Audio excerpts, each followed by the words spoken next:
శ్రీ జగన్నాథ రథయాత్ర విజయవాడలో జూలై 16న ఘనంగా నిర్వహించనున్నట్లు ఇస్కాన్ ప్రకటించింది. విజయవాడ సీతమ్మవారి పాదాలు ప్రదేశంలో ఏర్పాటు చేసిన విలేకరుల సమావేశంలో ఇస్కాన్ విజయవాడ ఆలయ అధ్యక్షులు చక్రధారి దాస్ మాట్లాడుతూ, దక్షిణ భారతదేశంలోనే అతిపెద్ద రథోత్సవంగా గుర్తింపు పొందిన ఈ భారీ రథయాత్ర జూలై 16న గురువారం మధ్యాహ్నం 1 గంటకు ప్రారంభమవుతుందని, ఈ ఏడాది 1,00,000 మంది భక్తులు పాల్గొంటారని అంచనా వేస్తున్నట్లు ప్రకటించారు.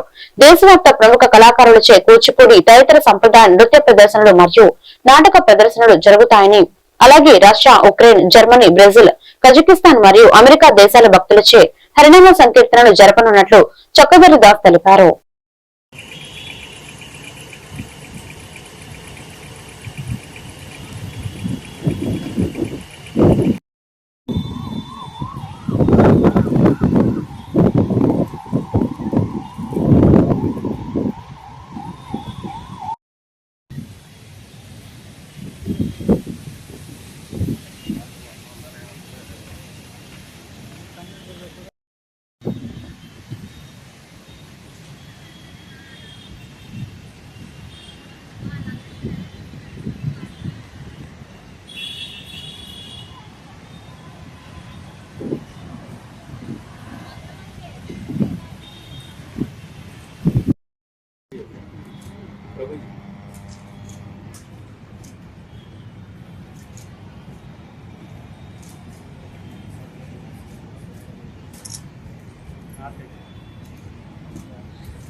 రామరాఘవ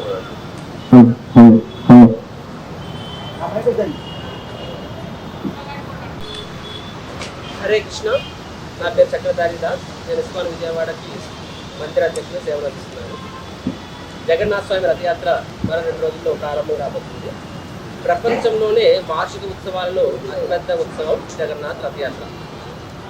సో మరే ఫెస్టివల్కి ఇలా నిశ్చితం ఏంటంటే, స్వామివారు స్వయంగా తన యొక్క మూల విగ్రహాలు బయటకు వచ్చి ప్రజలకి ఆశీస్సు అందించే ఉత్సవం జగన్నాథ స్వామి. అందుకనే జగన్నాథ రథయాత్ర అనేది విశ్వవ్యాప్తంగా పేరుగాంచింది. ఒకప్పుడు రథయాత్ర అనేది ముఖ్యంగా పూరి మరియు ఒరిస్సా ప్రాంతాలకు జరిగేది.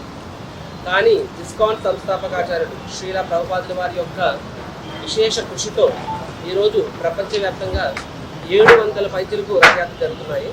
ఒక్క భారతదేశంలోనే 450 పెద్ద రథయాత్రలు జరుగుతున్నాయి. చెప్పాలంటే మన ఇస్కాన్ విజయవాడ మన ఆధ్వర్యంలోనే 6 రథయాత్రలు జరుగుతున్నాయి 9 రోజుల్లో. ముఖ్యంగా మన విజయవాడలో జరగబోయే రథయాత్ర, విజయవాడ గత 20 సంవత్సరాలుగా మనం రథయాత్ర చేస్తున్నాము. మరియు లాస్ట్ 5 years నుంచి ఆ రథయాత్ర మరో స్థాయికి తీసుకువెళ్ళాము.